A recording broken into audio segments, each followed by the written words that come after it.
I'm in Lisbon, Portugal today, and the plan is to take tram 15E down to see the waterfront area, and so I'm going to check that out today. I just need to go get my card, the little tram card, charged with 2 trips so that I'm able to go there and to come back. I'm going to go down, explore some gardens, explore a viewpoint, and just see the area and maybe try some Portugal's super famous pastries from the Lisbon area, and then come back in the afternoon. I recharged my metro card back here with these machines. Now I need to go upstairs and find tram 15E to take out to my destination. My tram has arrived and the crowds are getting on.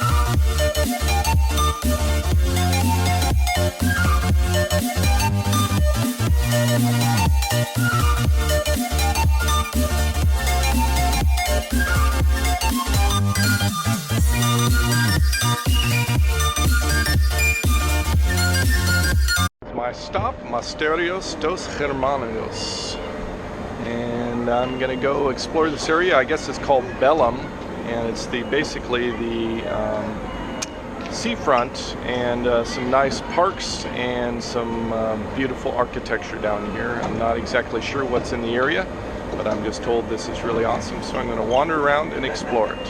Really big church with some very elaborate architecture here behind me. I really love the intricate detail of all of the inset statues of people, and all of the scroll work. It's not exactly, I guess, Gothic. I don't know what this style is. Maybe Neo-Gothic. If you happen to know a little bit about this structure, please write something in the details. I don't have any printed literature, and I didn't read any Wikipedia about this before coming here. But it's quite beautiful. And beyond this church here, on the opposite side, it faces a small park that's about a block wide. And then the seafront is just beyond the park. I found a placard here on the wall that indicates this is the monastery of Hermanos, and it has a listing of, I guess, 40 points of interest here on the structure and explaining about the area. Another placard with more information and a layout of 2 of the floors. Directly across from the large monastery is a very nice park with, I don't know, some small trees. This is not like a shading kind of park. Actually, I think shade would probably be a nice thing to have in Portugal, particularly in the hot summers here. But in the center is a very, very large fountain. Lots of birds here. I don't know if this interior center circle of this fountain has like a water show or something maybe at night. But anyway, it looks like a little pond or a lake here.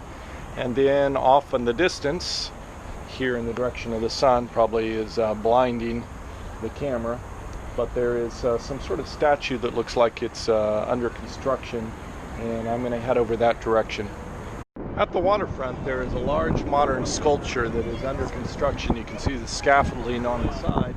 Inside is a set of steps that you can climb up and see a viewpoint. I'm not going to do that.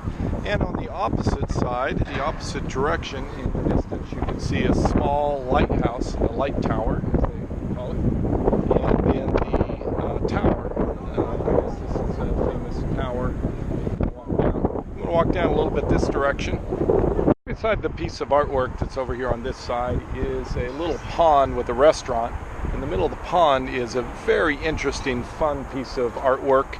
I think it's made out of a tuk-tuk, and they added like a beak to it to make it look a little bit like a bird, and some wings and feathers on the back. So it looks like it's some sort of little flying submarine or something like that, just hovering a little bit above the water. It's really, really fun. I love the artistic, whimsical talent that the Portuguese artists have.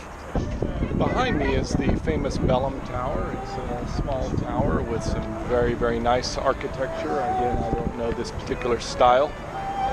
Perhaps it's a Spanish style or Portuguese style. I don't but it's a very nice tower. There's a little walkway that you can walk out there if you want to enter into it. I'm not going to be doing that today. I think this is pretty much all I'm going to do. I'm going to head back to where the tram stop is to go back to my hostel. I think there's a couple other things that I can just see on my way back over there. Small placard here that explains a little bit about the Belem Tower. It says that it was built in 1514 and that it was done in the Manoline style. So that's the architectural style, and that there was both a ceremonial gateway as well as a defensive tower for the city of Lisbon here.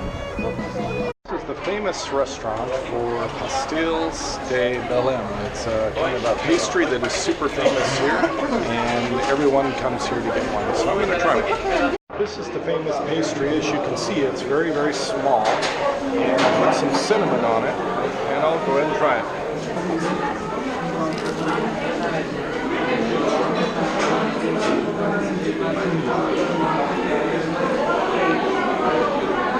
It's very delicious. It has an exterior crust that is sort of flaky, and then it has a white cream, sort of vanilla pudding filling in the middle with a sort of glaze layer on the top. It's absolutely fantastic. It's a little bit on the small side. I could probably eat 4 or 5 of these. I am a huge Star Wars fan, and even when I'm traveling, I like to make a special effort to go out to the cinema and see an English version of Star Wars, oftentimes with subtitles. Last year this time I was in Ecuador, in Quito, and I went to see Star Wars with a bunch of people in my hostel. This year no one else was interested in seeing Star Wars, so I'm going by myself to the theater here in Portugal, and it will be English with Portuguese subtitles. Finished the Star Wars movie. It was really great. I enjoyed myself. I'm headed back to my hostel. That's all I have for tonight. Savor the moment, be happy, pursue your passions. See you next episode.